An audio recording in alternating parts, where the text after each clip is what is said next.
Here we are in the isms, cataclysm great. Our people out here struggling, trying to make it in the state. Everybody out here knowing it, but we the ones who late. Now family, we the ones who gotta delegate. Get that money in the power, never be fake. Stick to code, stop for 3. What did he say? Create jobs, support our own. Educate the same power at your home. Got 3 degrees, triple 10. 3 PhDs, that we on the CNN. DBTV, let's talk about negligence. Ignorance is bliss, but we can turn it to intelligence. Believe none of what you hear, half of what you see. Let's break it down here on Dr Boyce TV.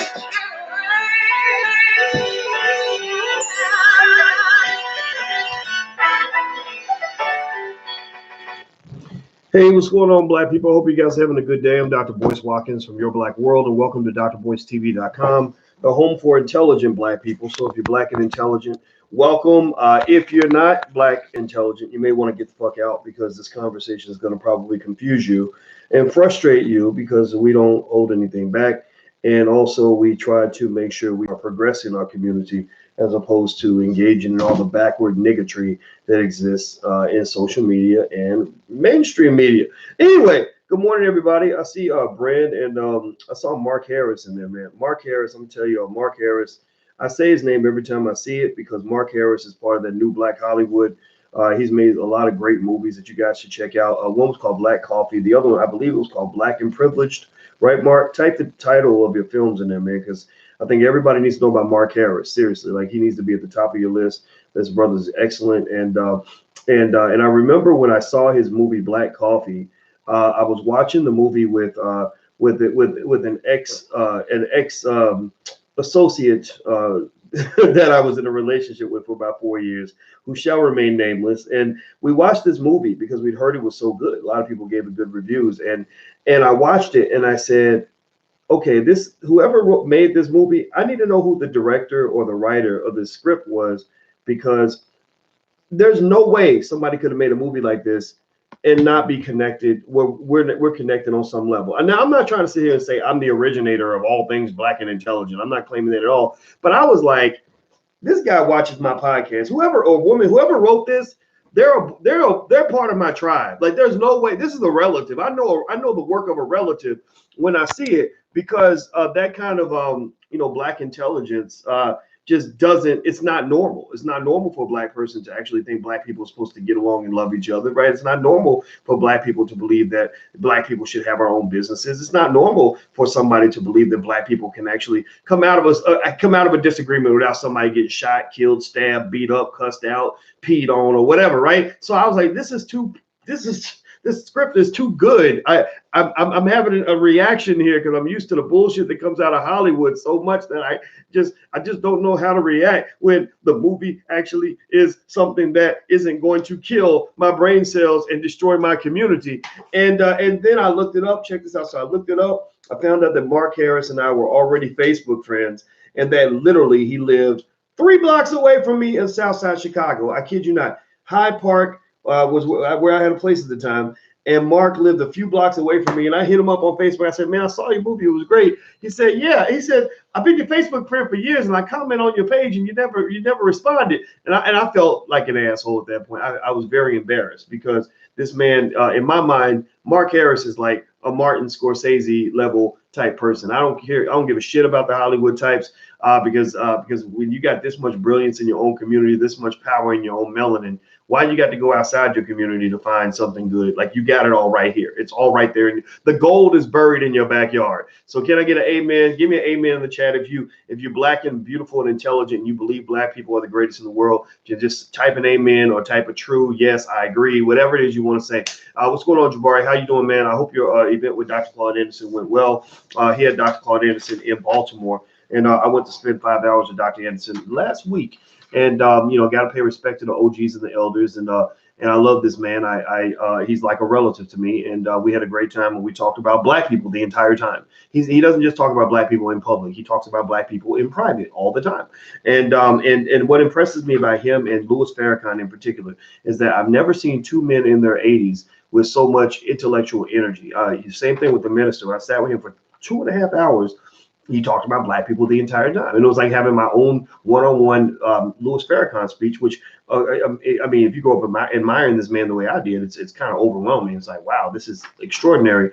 And I'm just telling you, you got some of the greatest leaders in the world in your community, and you just got to show respect to that. And speaking of respect, I saw that ADOS, the leadership, you know, those wascally wabbits that started ADOS, those funny Negroes, Yvette Carnell and Tone, are being put on blast for allegedly taking the idea of their movement away from a guy named Norris Shelton out of Louisville, Kentucky. Now, is this true or not? I don't know, but I have not seen them give Norris Shelton credit. And check this out. So if you look at ADOS, it's American Descendants of Slaves.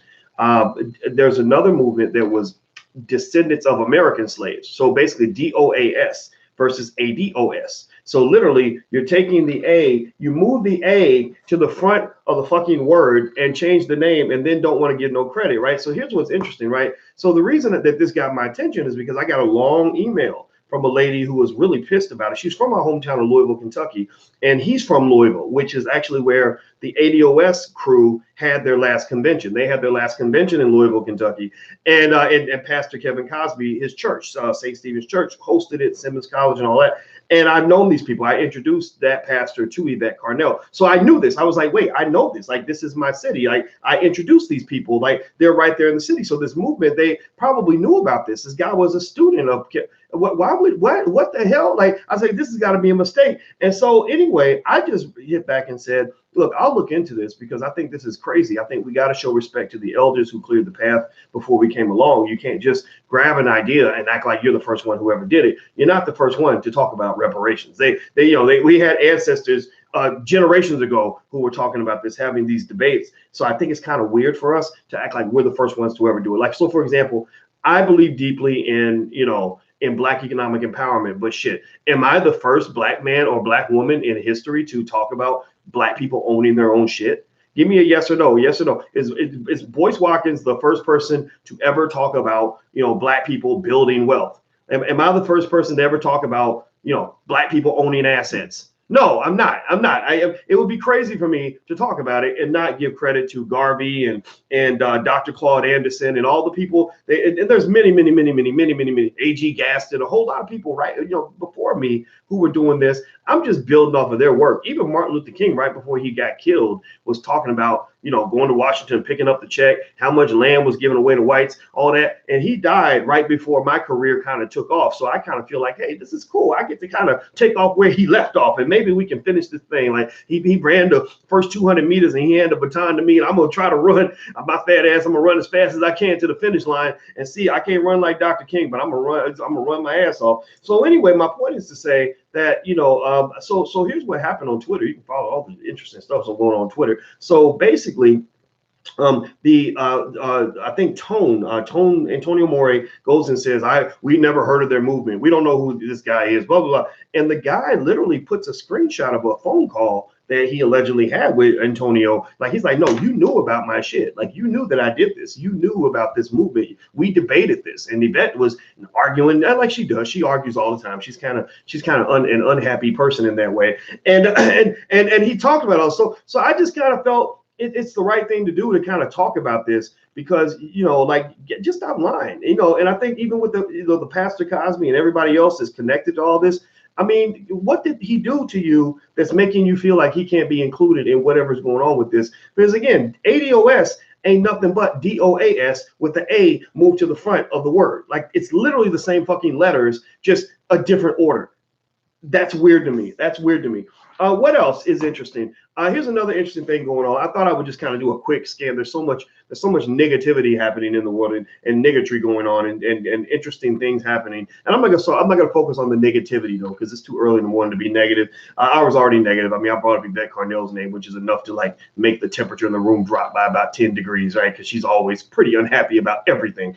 So let's talk about something that's just funny. Like, let's just agree that this is funny. Hit the thumbs up button, by the way. If you haven't hit the thumbs up button, please hit the thumbs up button. So let's talk about something that's funny. Did you guys see where the producer or the writer of the Harriet Tubman movie literally said that years ago there was a Hollywood executive who said that Harriet Tubman should be played by Julia Roberts. Give me a yes or no if you saw that shit. Did anybody else see this? Like, this is probably like, I think I'm trying to think about this. This is probably the most retarded thing I've ever heard from a white person. Like, and it's hard to figure because they say so much stupid shit. You know, there's so many dumb things I've just heard, right? And I'm trying to figure out like if this is like literally the stupidest thing I've ever heard from a white person. Like, I see, like they literally said, God, I'm just laughing. I'm not mad. I'm not mad. I'm done being mad. I'm done being mad. Like, I can't get mad when inferior people are trying to pretend to be superior, right? I can't. You gotta laugh. You know, they poor people. They ride the little bus. You know, they don't got that melon. They a little bit. You know, got those recessive genes at work. I just thought it was weird. I was like, what? Like what? And when Jade Arendelle shared that with me. Jade Arendelle is actually the one who gave me that like headline, and I said that's a joke, Jade. Like, nobody's that stupid. And I looked it up, and yes, this was true. Like, this was reported in a lot of different outlets that they literally suggested Julia Roberts to play Harriet Tubman. Now, if you aren't completely convinced by now that Hollywood is not qualified on any level to tell a black story, I hope that this does it for you. I hope that this is the straw that breaks the camel's back. I know we love white folks. I know y'all just want to believe that white people are going to be the ones who are going to save your community. They're going to be the ones who will help you close the wealth gap. They're going to be the ones who make your life better and educate your children, right? You believe these things, which these things aren't true, but you believe these things. I know you got faith in your white Jesus, but I think that if there's anything that helps us understand that they're just not qualified to tell a black story, I think that's it. You know, I mean, because we know the Harriet movie we had a hard time getting through that movie. We only went to go see it. We went to go see it as a sacrifice so that other people would not have to go see it. I thought about it. I was like, do I really want to support the movie? And I said, but no, here's what I'll do. I'll support it, but not support it. But I'm not going to come. But the thing is, though, out of fairness, I said, I'm not going to go in with an agenda. Because what they do is they set black people up for collateral damage, right? So what they'll do is they'll go hire a bunch of black people. So but they'll put it on top of some bullshit. It's like they'll put your favorite chocolate icing on top of a cake made out of shit. And you're like, damn, I love this icing, but I don't want to eat shit, right? So you're like, damn, this movie's bullshit, but look at all the black people they hired, and I don't want to attack black people, right? So I was trying to figure out the way to negotiate that because they're using blackness as a human shield, right? You know, black writer, we got black writers, black directors, black actors, right? But you're doing something that's not beneficial. The greater harm exceeds the greater good, right? The harm that you're doing exceeds the benefit of a couple of Negroes getting a paycheck. So what I decided to do was I said, I'm gonna go see this Harriet movie, and I'm gonna try to be fair because it wouldn't be right for me not to give my assessment of it without having seen it. I kind of felt like, okay, let me go see it. So I went to go see this movie, and I swear, like, y'all owe me one for that one, man. Like, seriously, like thank God I'm not like a recovering drug addict because I would have had a relapse after going to see that shit. That movie was unbelievably bad in terms of what it was doing to the image of black people, the black man, how it was just destroying the story. I was just really stunned. I just thought that they'd gotten a little bit smarter. And I was with Alicia. Alicia is an expert on the subconscious mind and all these other things. And she was like, whoa, And anyway, so Julia Roberts playing Harriet Tubman. And one thing that was interesting was that the director or the Hollywood exec who made this ridiculous suggestion, one thing he said, well, it happened so long ago, nobody's going to remember, nobody's going to care. But it's slavery, man. It's slavery. Like, are our kids that stupid that they really believe that slaves were white? I just don't get it. Anyway, do me a favor, by the way. Let's do our Black Power exercise real quick. If you could, please hit the thumbs up button, hit that notification bell so you get notified when we go live, and type Black Power in the chat to let me know that you've done that. Those of you on Instagram, you can't do this, so don't worry about it. But just, I want everybody to know my Instagram is The Real Boyce Watkins. So if you want to keep it real and actually have good, interesting commentary, go to The Real Boyce Watkins. And also the Black Financial Channel is on Instagram too. If you're interested in wealth and money and all these things, you should follow us on the Black Financial Channel, theblackfinancialchannel.com, or the Black Financial Channel on Instagram, because that basically is where we do daily news and financial commentary from a Black perspective. So I take a lot of the stories I see in Bloomberg and CNBC and all the things that I'm reading throughout the day, and I analyze and break it down for you. So it's a great way for you guys to not just support Black media, but to also support yourselves. And most importantly, it's really more about you. It's not about me. I'm just here to perform public service. And also on Facebook, if you could share it to your page, I'd appreciate that very much. All right. Thank you, Raheem and Ricardo and Alstar and Tony. Hello, Eli and Charlene Sanders. Good to see you, Charlene Sanders. Is that Charlene Sanders, my wedding planner? Oh, check out Charlene Sanders. She's doing a great job planning the Black, I'm calling it the Black royal wedding, because we don't celebrate Black love in public enough. That's why people salivating when Meghan Markle married that slave owner over in England.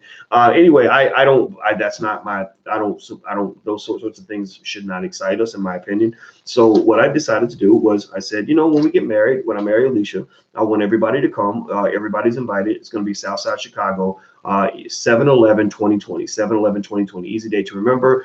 Everybody's invited. You just got to RSVP so that so we know how many people are coming, and don't come in no craziness, because we're gonna have security and they will be trained to kill. All right, so please hit the thumbs up button, share button, and subscribe button. Let me just hit a couple more topics that I saw in the news. I didn't want to pick a specific topic. I just thought it'd be funny kind of talk about all the crazy shit that I've seen in the past 24 hours. The other thing I saw that was really interesting was I saw Antonio Brown.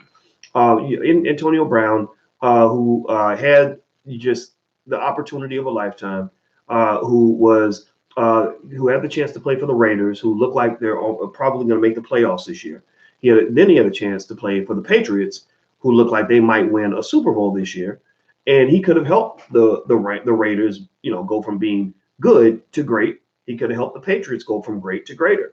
But instead, he just did a lot of things that didn't make any sense.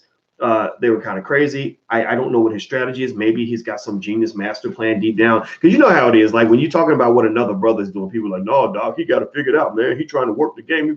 He playing the game, working the system. Yeah, okay, well, he's working the system from the sidelines right now, last I checked. And last I checked on social media, he's now all apologetic. He apologized to the Patriots, like, I'm sorry, blah, blah, blah, blah, blah. And then he got all conciliatory about wanting to get on the field, and I'm just frustrated. I want to play again.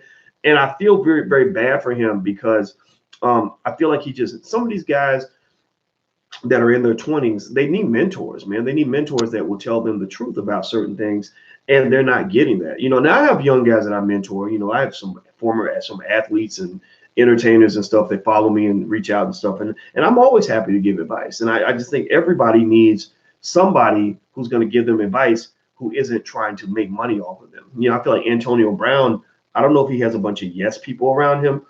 He certainly has a bunch of white people around him. I saw some of his videos, and he's, and I think they're gonna hang this brother out to dry. And I feel really bad for him. Now, if he were chilling, if he were happy, if he were like, yeah, motherfuckers, I did it my way, and I'm good, man, I'm good, then I would be happy for him. I'd be like, good, okay, you good. Well, all right, well, I don't, you're a great athlete, but that's your talent. If you don't want to use it, that's fine. That's up to you. You've made millions of dollars. Live your life. But he doesn't seem happy. And so when you're not happy, when your strategy is different from what I understand, if you're happy, then I'm happy. If you're not happy, then that's when I feel a little more comfortable to say you did something wrong. You miscalculated somewhere along the way.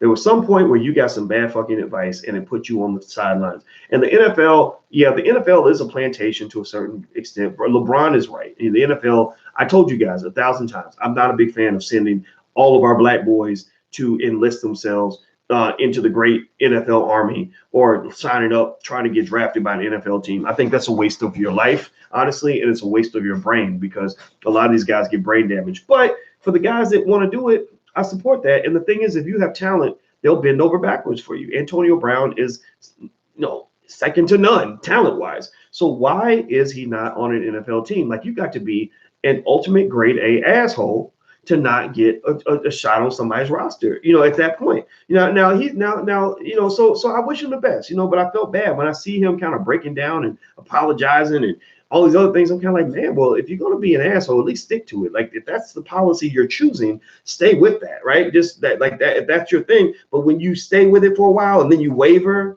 and then you start apologizing and getting on your knees and whining and crying, you kind of sound like a bitch. Like you do. I mean, seriously, like, take your hits like a man, or get in line. Either get in line or get out of line. Get in line or get out of line. Don't try to get out of line and then jump back in line and then out of line and jump back in line. It doesn't work like that. You know, like for example, even with my own life, I can use myself as an example. So it doesn't sound like I'm being hard on him. When I chose to stand up to the white man, like when I chose to stand up to Syracuse University, because that was a horribly racist place. I mean, they have a lot of racial incidents happening right now, racism going on right now in the national media. And these are the things that were happening when I was there. You know, when I chose to stand up to them, I knew I was going to be blackballed.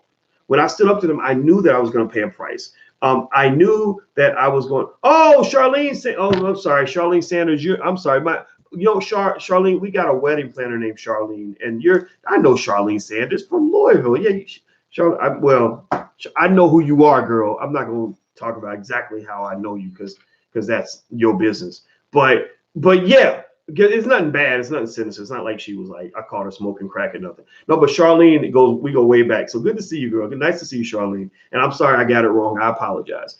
But my wedding planner's name really is Charlene. But anyway, you know, I think so. So when I stood up to that university, I knew that I would pay a price. I knew that I'd be blackballed. I knew that there were certain opportunities that would not ever come my way ever again. I know how that system, that white supremacist system operates. You either get in line or you get out of line. So when I got out of line, I said, okay, boys, we're gonna have to figure something else out. You know, it's like being in a relationship and you know, somebody's abusing you and you tell them to fuck off. Well, that person probably ain't gonna date you no more. You got to find you a new relationship. So I found a new relationship with myself and with my community, and that's when I went in another direction, and I never looked back. You can't never look back most of the time. Like, you got to make a decision and move forward. And when you do that, okay, that's it. You're in a new situation. So anyway, do me a favor, hit the thumbs up button, hit the share button, hit the subscribe button. Also, we're looking for Black-owned businesses. So if you have a Black-owned business and you want other people to know about your business and you want to be in our database, go to theblackbusinesslist.com. That's theblackbusinesslist.com. And of course, if you want your children to get educated on business, we have a Black Business School for Children at blackmillionairesoftomorrow.com. That's blackmillionairesoftomorrow.com. Feel free to go there as well. The last piece I'm going to throw in there is a completely different example of a Black man who's been blackballed from the NFL for better reasons. Mr. Colin Kaepernick. Kaepernick is not Antonio Brown. You know, the only thing they have in common, in my opinion, is that they're both talented. They're both Black, and they both stood up for something. How about that? They both stood up for something. I align a little bit better with Cap's mission than I do with Antonio's mission. Antonio seemed to be just kind of a guy who is making just bad decisions, and he doesn't seem happy. Whereas Cap is a guy, you know, he took a knee for a cause that I care about, and I admire that. I really do. Now, one of the things about Kaepernick that's interesting, though, is that you saw this week. Give me a yes or no if you followed this, where Kaepernick did the tryout with the NFL, and they wanted him to sign a certain waiver, and he didn't want to sign the waiver, so he said, "I'm not signing the waiver, and I'm not working out here. I'm going to work out at this high school that's 60 miles away." And everybody had to go out to this high school, so a lot of the teams that were going to go watch him at the first facility didn't go to the second facility. And so, first thing I want to do is, before I make my key point here, is to apologize publicly to Colin Kaepernick. I'm going to apologize to Mr. Kaepernick because there is a point on which I was wrong. After I did my research a little deeper, I came to the conclusion that I was wrong, that Kaepernick blew an opportunity. At first, I was sort of in that category, not so much the Stephen A category, because I can't, you know, Stephen A goes a little too far. He's got a little bit too much coonery in his blood. But I do actually, you know, appreciate his honesty, right? I appreciate Stephen A's honesty, and Stephen A was basically like, you blew it. You know, you could have gotten on a team. It would have been fine. You could have moved on with your career. It would have been great, but you blew it, right? Well, the problem is that he made that statement under the assumption that the waiver that they asked Kaepernick to sign was a standard waiver that free agents all sign, and that's not true. That's not true from what I've seen. I thought that it was. I was like, oh, okay, I'm going off, you know, what Stephen A and others have said. And then I even read what the NFL said, that the waiver is based on the standard waiver that they give to free agents when they go, when they try out for a team. Here's the thing. Here's where lawyers are some tricky motherfuckers. Let me tell you what the lawyers, the key word in that whole sentence is based on. Based on. You ever see, give me a yes or no if you know what I'm talking about. You ever see when they do a movie and they say based on a true story? right? Like based on, right? Like what exactly does that gives you a wide range to sort of, be as creative as you want to be, to throw in your creative license. It's like Harriet was based on the life of Harriet Tubman, but yet they go in and they create an artificial black man who happens to be the most violent person in the movie, including the slave masters, who happens to kill a black woman who didn't exist either. They literally are like, it's based on the life of Harriet Tubman. So we're going to take creative license and just make up a bunch of shit and really create a whole new story out of this, right? So, like I guess it's like if I make dinner one day for my family and I say, well, this dish is based on Alicia's chicken dish that she normally makes. So I throw a piece of chicken in a pot and then I put some butter and some Skittles and some ice cream in it, and and whatever, right? And I throw all this shit in there that has nothing to do with the original dish. And I say, but it's based on Alicia's chicken dish. And she's going to be like, this ain't the same thing. This has Skittles and Snickers bars in it. This is not what I cooked last time, right? So that's what it is. So basically, from what I understand, the NFL's contract that or waiver that they were asking Kaepernick to sign was a waiver that I personally would not have advised him to sign, under the assumption that he was planning future potential, legal action against the league. I feel that the play for the NFL might have been that, look, we want you to sign this waiver that basically says you can't ever sue us for any reason, no matter what, right? And so that means that if you, don't get signed by a team, you can't come back and say that we blackballed you or that we colluded against you because you signed this waiver saying that you couldn't do that. So what if Kaepernick goes to the workout and he doesn't get signed, or gets signed for a year and then he gets cut, right? And then decides to file a lawsuit where they're going to go back and they're going to say, well, based on this waiver you signed when you did your last workout and you came back into the league, you agreed to pretty much let go of any rights to litigation, no matter what. Well, Kaepernick's whole little slogan is, I know my rights. So you got to give props to the brother. He knows his rights. He did not sign that waiver. And so again, I apologize to Kaepernick because I made the wrong call on that. I thought that the waiver was standard. It was not standard. It was a Colin Kaepernick special that they put together for him. And the whole workout scenario, from what a lot of analysts are saying, was designed to lure him in, get him to sign this waiver because he's so desperate to play, and then let the chips fall where they may, but know that the league is protected from any future lawsuits, which I thought was kind of dirty, So what I'm really hoping is that maybe perhaps Kaepernick can still be signed on his terms. Maybe all these teams, the few teams that did go out to watch him work out 60 miles away, one of them will be smart enough to say, hey, this guy can actually play. You got some teams out there that are garbage. So it's like when Donald Trump was talking to black people and he was like, what the hell do you have to lose, right? You're already in the toilet, right? So I would say that to like the Miami Dolphins or the Washington Redskins or the Jaguars or the Jets. Like, what do you have to lose? Like, just sign the guy, put him out there, see what happens. Maybe he can make something happen, right? So anyway, so Kaepernick was actually right on that. I was wrong on that. Now here's the thing. Here's an area where a point of contention I'm gonna throw out for Cap. Hit the thumbs up button, by the way. Please hit the thumbs up button. One point of contention I am going to have with Kaepernick is, and I have a couple of them actually, but I'll condense it to one key idea. Kaepernick showed up at this workout with a Kunta Kinte shirt on, right? Y'all saw the way he had the Kunta Kinte shirt. Now that was a whole subject of debate on ESPN and other platforms where they were kind of like, you're wearing the Kunta Kinte shirt, you're gonna piss off the white folks, right? That's Stephen A's position. Like, you're gonna make Massa mad. You can't do that, boy. You can't do that and get no job, boy. And I don't. That doesn't feel right. It might be practical, but it doesn't feel right, right? But here's the thing. I don't know how I feel about the Kunta Kinte shirt, because there's this sort of self-righteous like air around Kaepernick's position that that says, I'm gonna wear a Kunta Kinte shirt because I identify with Kunta Kinte because I'm a slave too. He was a slave, I was a slave. We both just a couple of slaves, man. We both a couple of slaves being put down by the man. I just asked this basic question, which probably makes me sound like an asshole, but I said, okay, I need you to tell me, at what point did Kunta Kinte sign a $126 million contract with the San Francisco 49ers? You tell me. At what point did Kunta Kinte get a multi-million-dollar payout from the NFL? At what point did Kunta Kinte get tens of millions of dollars from Nike for his ad? You know, I mean, bro, you got into a fight with your boss. It's a labor dispute. We side with you in general because we know that these are a bunch of racists, right? We know this, right? But at the same time, you're not a slave, brother. You're not a slave. You ain't in the struggle like that.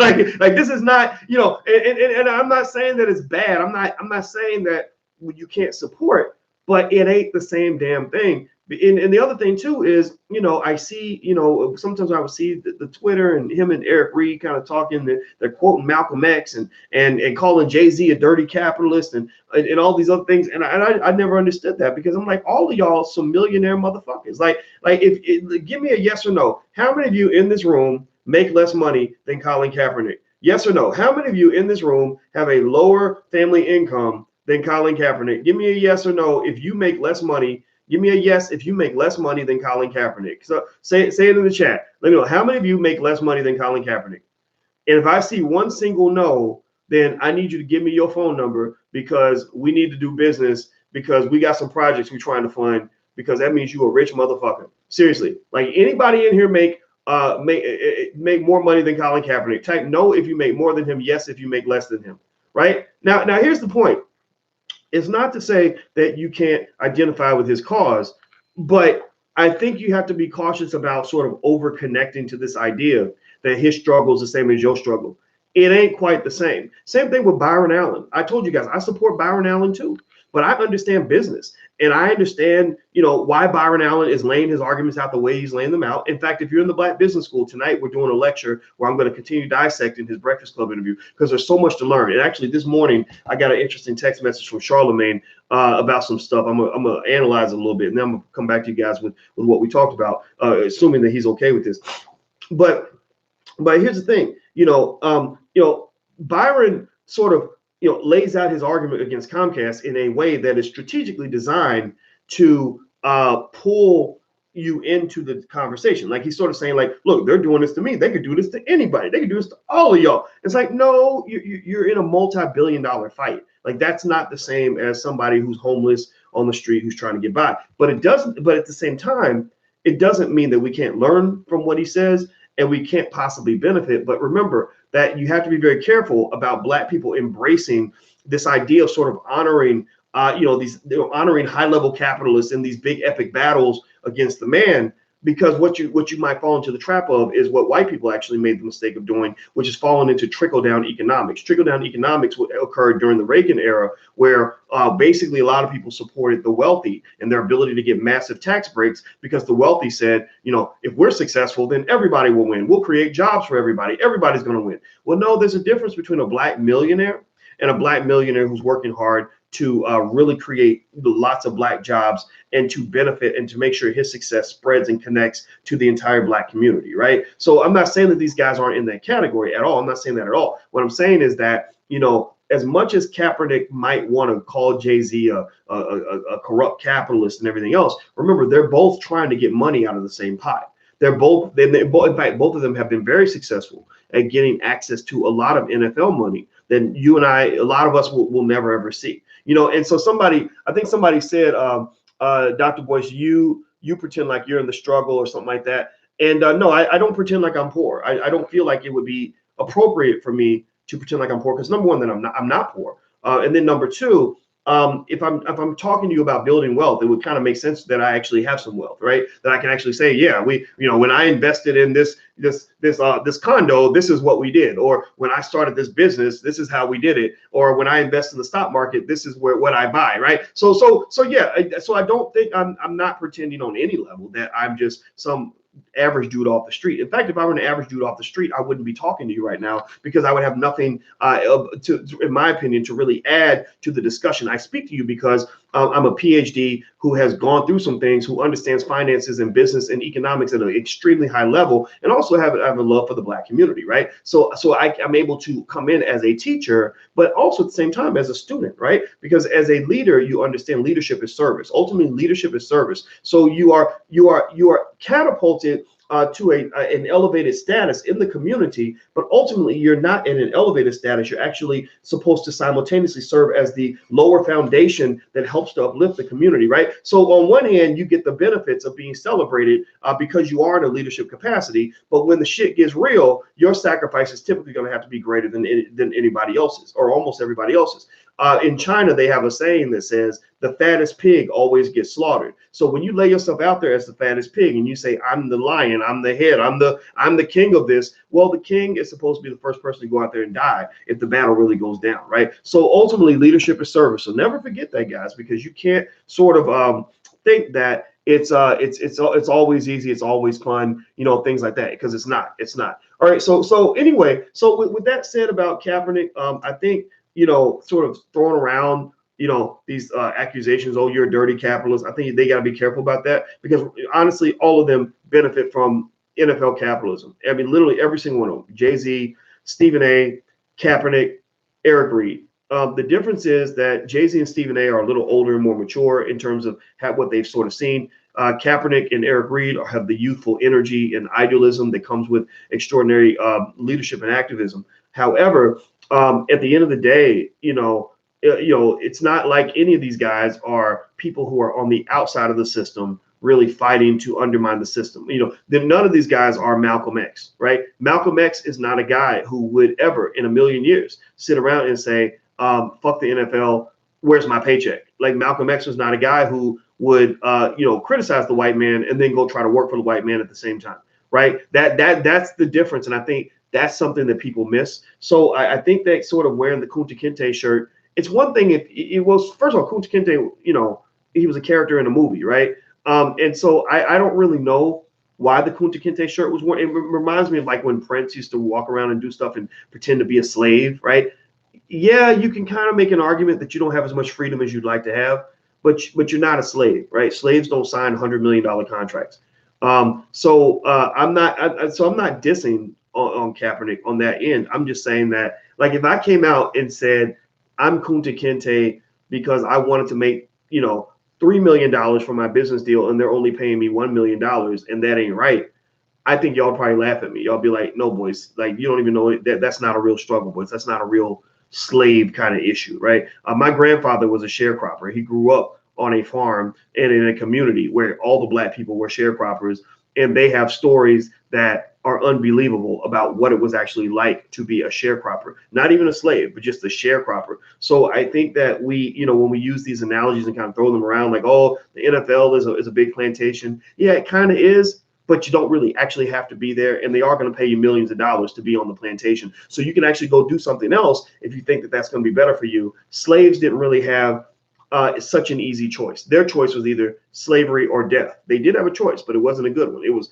slavery or death, whereas your choice is, $10 million a year or $1 million a year, right? If you're Kaepernick, right? That's not a difficult choice. That's not a Kunta Kinte type of stressful situation, in my opinion, right? So, but again, though, at the end of the day, overall, I support Cap. I personally think Cap needs to find some things to do other than sit around waiting for the NFL. I hope he's doing other things. I think that everybody has a good point. I think you can learn from all the perspectives that are being presented. I don't think any of these guys are stupid. None of these individuals are, Eric Reed is not stupid. Cap, Stephen A, Jay-Z, none of them are dumb. It's really a matter of saying what matters to you. What position would you rather be on? Because you basically have two guys working on the inside of the league, and then two other guys that are kind of working on the outside of the league, but nobody's truly on the outside of the league because all these guys are being paid by the league, right? So if I'm the NFL, think about this. This is probably kind of weird. Like, wait, we're paying all you guys millions of dollars, but you're acting like we're stabbing your mother in her left breast. Like, you're acting like we're stealing from you and we're hurting you. And I think that would be a little bit confusing. I'm not gonna lie, but it doesn't mean the NFL doesn't need work. But at the same time, I'll sum it up by saying this. I'm not really so much in the business of trying to fix white people. I'm not in the business of trying to, make white people into better human beings. I'm not in the business of educating them on why they're racist and why they need to change. I don't have that kind of time. It's very stressful because I can't control that. Really, I'm more in the business of saying, how can we as black people elevate our own situation? I'm more in the business of saying, yeah, we will get reparations when we decide to write the fucking check, right? We black people are going to be the ones who write the reparations check, in my opinion. It probably won't be them. I'm not saying that they won't give you a little something. They might throw, they might give you a couple of Wendy's coupons and a bucket of chicken, right? And call that reparations. Go for it. That's cool. Go pick up your chicken. Chicken's good. But when you talk about writing the real check for the real reparations, the real repair that's going to occur in our community, we gonna write that check. And you better be damn skimpy about the fact that we should be happy to write the damn check, because when you write the check, you make the rules. When he who has the gold has the power, right? If you want to make rules in your life, you got to be the one writing the check.